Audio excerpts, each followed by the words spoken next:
Welcome to the part 1 of our lesson. We'll be discussing on getting started in electronics. Now this part will be divided into two chapters. The chapter 1 will be from electrons to electronics.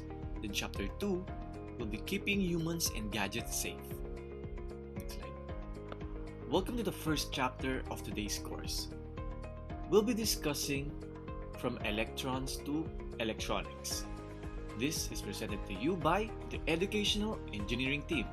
For today's course outline, on the chapter 1 of Electrons to Electronics, we'll be understanding the roles first of the electrons, conductors, and voltage.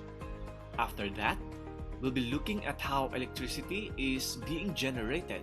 Then we'll tackle on exploring some electronic components and as well as connecting components together in circuits. Then we'll also discuss on the introduction of a few tools of the electronics trade, as well as breaking it all down into units. And lastly, we'll take a quick visit on understanding the Ohm's law.